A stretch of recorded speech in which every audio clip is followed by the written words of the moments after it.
अभी आप सुन रहे हैं आदिदेव म्यूजिक की शानदार प्रस्तुति। कंचन इब्राहिमपुर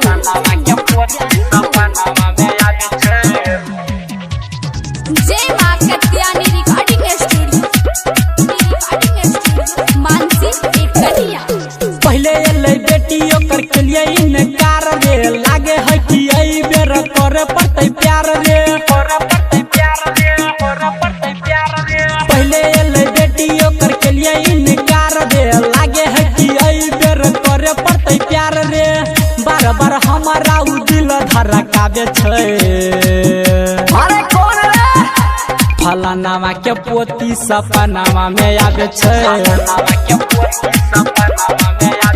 फलानावा के पोती सपनावा में आवे छै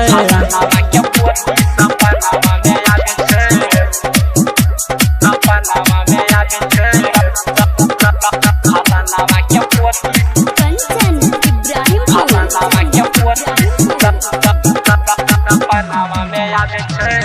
चार दिन से देखै छियै ओ करे हम सपना लागे है कि यही बेरा करा बनबे पड़तै अपना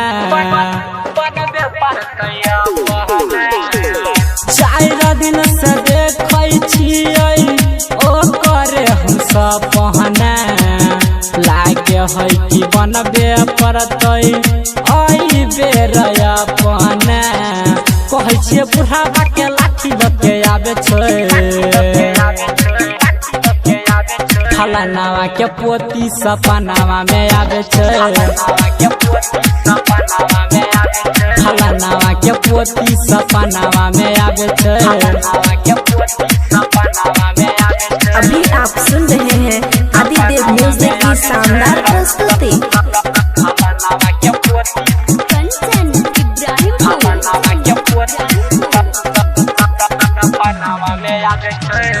सुन रे संजय भाई देना हमार साथ रे जाके वही बुढ़ावा के कही करे देते बात रे सुन रे पवन भाई देना हमार साथ रे जाके वही बुढ़ावा के कही करे देते बात रे रमन जी नाम के उ रट लगावे छै फलानावा के पोती सपनावा में आवे छै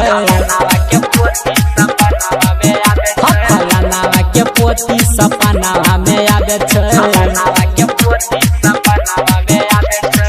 जय मां कत्यानी रिकॉर्डिंग स्टूडियो मानसी एक कन्या। Presented by Adidev music.